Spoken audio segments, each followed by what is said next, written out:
फजलुर रहमान अक्टूबर में ही आजादी मार्च करने पर बज़िद, हतमी तारीख का ऐलान फिर नहीं हो सका। अपोजिशन जमातों को इकट्ठा करने के लिए एपीसी बुलाने का फैसला। नून लीग के वफ्द की अमीर जेयूआई से मुलाकात। जराये के मुताबिक लीगी वफ्द को दोनों नुकात पर नाकामी का सामना करना पड़ा। मौलाना को आजादी मार्च मौखर और मजहब कार्ड इस्तेमाल न करने पर कायल न किया जा सका। फजलुर रहमान ने कहा, आजादी मार्च मौखर करने की तजवीज नून लीग की नहीं लगती।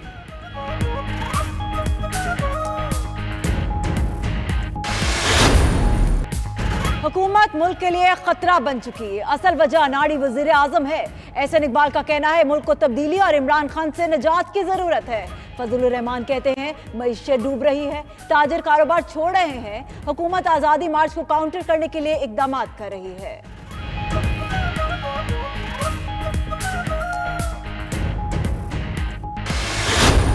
धांधली ज़दा हुकूमत को जाना पड़ेगा। तमाम अपोजिशन जमातों का मकसद एक, लेकिन हिकमत अमली मुख्तलिफ है। बिलावल भुट्टो की मीरपुर में प्रेस कॉन्फ्रेंस। बोले, पीपल्स पार्टी धरना सियासत के खिलाफ है। मौलाना के धरने की अखलाकी और सियासी हिमायत का ऐलान किया। वो जल्द फजलुर रहमान से मुलाकात भी करेंगे। वज़ीर आज़म को कश्मीरियों की आवाज बनना चाहिए था।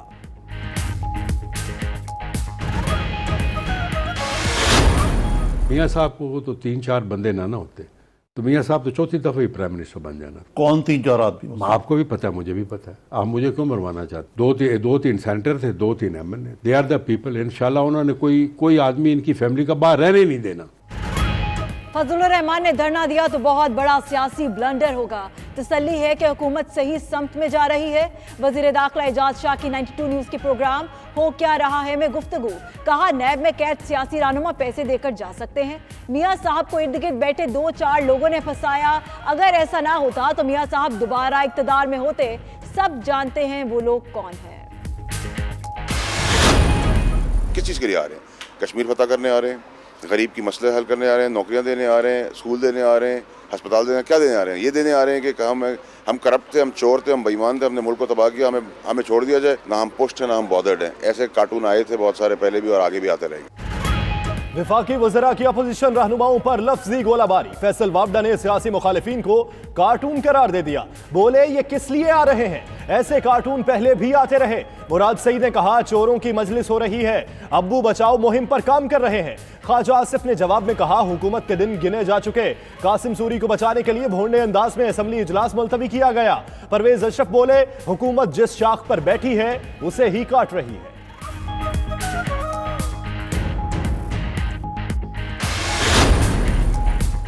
कौमी असेंबली में पेश किए गए आईनी तरमीमी बिल के खिलाफ सिंध असेंबली में मजम्मती करारदाद मंजूर।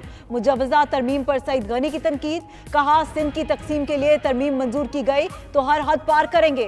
वो कुछ करेंगे कि जिसका कोई तसव्वुर नहीं कर सकता। तकरीर के दौरान अपोजिशन अरकान ने स्पीकर डाइस का घेराव कर लिया, नारे लगाए। स्पीकर बोले, सिंध की तकसीम किसी सूरत बर्दाश्त नहीं होगी।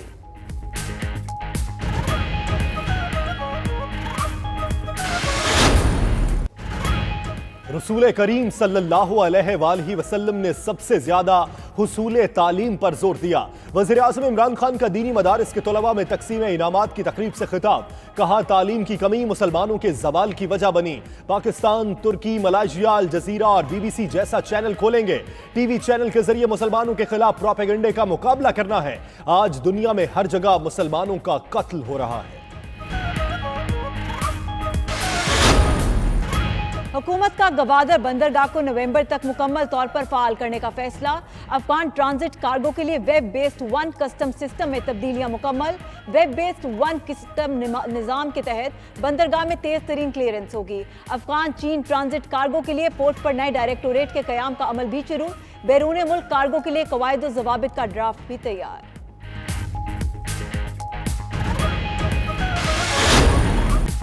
अफगान अमन अमल की बहाली के लिए बड़ी पेशरफ्त। वज़ीर आज़म इमरान खान से मुलाकात के लिए मुल्ला अब्दुल गनी बरादर की सरबराही में अफगान तालिबान का वफ्द इस्लामाबाद पहुंच गया।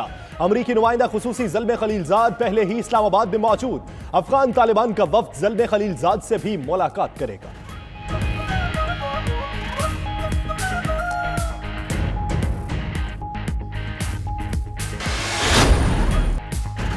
हुकूमत का आवाम को झटके पर झटका। नेपरा ने बिजली की फी यूनिट कीमत में 1 रुपया 66 पैसे इजाफा कर दिया।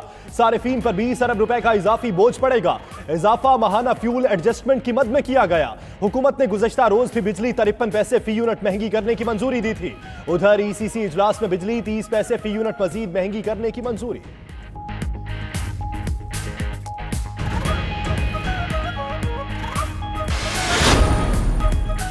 हम अरबों डॉलर के मकरूज हैं, वो पैसे कहां खर्च हुए? चेयरमैन नैब जावेद इकबाल कहते हैं, नैब जब पूछता है अरबों रुपए कहां खर्च हुए तो इसमें क्या गलत है? मुल्क से अरबों लूटकर पाकिस्तानियों ने बैरून मुल्क जायदादें बनाई। मुल्क में 70 साल से करप्शन जारी है। मुल्क से बदउनवानी का खात्मा, लूटी रकम की वापसी अव्वलीन तरजीह है।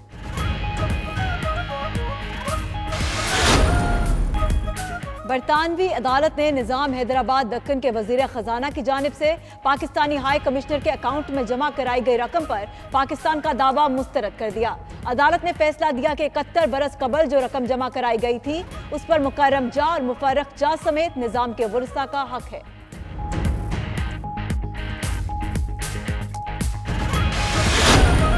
मौसम ने ली अंगड़ाई, शिमाली इलाकों में पहाड़ों पर बर्फबारी की रुताई। सीजन की पहली बर्फबारी से मजीद खूबसूरत हो गया देवसाई। लवारी टॉप और दीगर इलाकों में जालाबारी, हर तरफ सफेदी बिखर गई। उधर मालम जब्बा को फिर बादलों ने लपेट में ले लिया। सयाहों की आमद में गैर मामूली इजाफा हो गया।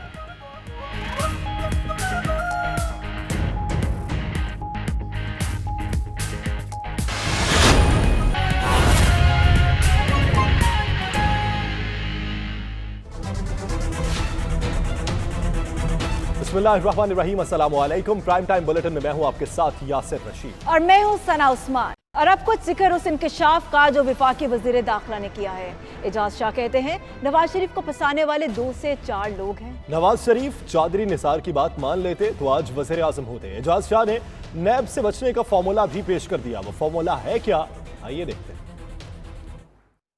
मियाँ साहब को तो 3-4 बंदे ना होते तो मियाँ साहब तो चौथी दफा ही प्राइम मिनिस्टर बन जाना था। कौन 3-4 आदमी? आपको भी पता है, मुझे भी पता है। आप मुझे क्यों मरवाना चाहते हैं? 2-3 सेनेटर थे, 2-3 एमएनए थे। They are the people. इंशाल्लाह उन्होंने कोई आदमी इनकी फैमिली का बाहर रहने नहीं देना। आप निसार अली खान की बात तो नहीं कर रहे? नहीं सर, वो तो आप ना, वो तो साइड पर, अगर उनकी भी बात मानते तो शायद ठीक हो जाता मसला। ऑल दीज पीपल जो कि पकड़े जा रहे हैं, उनकी लीडरशिप, ये नैब प्रिजनर है। नैब इनके केस डिसाइड कर रहा है। अगर इन्होंने प्ली बारगेन करनी है या प्ली बारगेन करनी है तो उनसे करनी। सो अगर तक किसी ने पैसे दे के जाना है, पैसे लेके आना है, जो मर्जी है वो तो नैब करेगी, उसमें तो कोई रोल नहीं है गवर्नमेंट का। He is not going to have a deal with anybody. अगर वो पैसे देते हैं, अगर वो हैं उनके पास, लेट से 10 अरब है या 20 अरब है, जितना मुझे तो नहीं पता कितना की है जो करप्शन है, अगर उसके मुताबिक वो देते हैं तो वो छोड़ जाएगा तो चले जाए। नाज़रीन, अक्टूबर में मार्च होगा या नहीं, ये फैसला अब मौलाना फजलुर रहमान ही करेंगे। पाकिस्तान पीपल्स पार्टी और पाकिस्तान मुस्लिम लीग नून की फजलुर रहमान को रोकने की कोशिश नाकाम हो गई। शहबाज शरीफ का पैगाम लेकर जाने वाले एहसन इकबाल को खाली हाथ लौटना पड़ा। फजलुर रहमान और लीगी वफ्द की मुलाकात की अंदरूनी कहानी देखिए इस रिपोर्ट में। हुकूमत के खिलाफ एहतजाजी तहरीक के लिए हाथ पांव मारती अपोजिशन की अपनी सफों में इत्तेहाद नाम की कोई चीज नहीं। मौलाना फजलुर रहमान से नून लीगी वफ्द की मुलाकात की अंदरूनी कहानी 92 न्यूज सामने ले आया, जिसने अपोजिशन की हुकूमत मुखालिफ हंडिया बीच चौराहे फोड़ दी। जराये के मुताबिक नून लीगी वफ्द ने मौलाना फजलुर रहमान से मुतालबा किया कि जनाब आप आजादी मार्च को अक्टूबर की बजाय नवम्बर तक ले जाएं, जिस पर मौलाना ने उनको सुर्ख झंडी दिखा दी। नून लीग ने दूसरा मुतालबा किया कि जनाब फिर आप मजहबी कार्ड को इस्तेमाल करने से गुरेज करें, जिस पर मौलाना ने कहा कि इनके जहन में तो ऐसी कोई बात नहीं। और यूं नून लीग को अपनी दोनों तजावीज या निकात पर मौलाना की जानिब से टका साथ जवाब मिला और उन्होंने मामला अपनी पार्टी की मजलिस आमला के सामने रखने का कहकर नून लीग को टाल दिया। राय के मुताबिक JUIF के सरबराह का कहना था आजादी मार्च मौखर करने की तजवीज नून लीग की अपनी नहीं लगती। मौलाना फजलुर रहमान ने कहा हमारी बातें आईन और कानून के मुताबिक हैं। वजीर आजम इमरान खान भी मजहबी कार्ड इस्तेमाल कर रहे हैं। मौलाना फजलुर रहमान के साथ खड़े मुस्लिम लीग नून के सीनियर रहनुमा एहसन इकबाल का चेहरा मुलाकात की सारी कहानी बयान करता रहा, जो इधर उधर की बातें करके सवालात को टालते रहे। तो सवाल ये है कि अगर मुस्लिम लीग नून और पीपल्स पार्टी ने मौलाना फजलुर रहमान का साथ न दिया तो क्या मौलाना सोलो फ्लाइट करेंगे, और अगर ऐसा हुआ तो वो कहां तक परवाज कर सकेंगे? सब नजरें इस पर लगी हैं।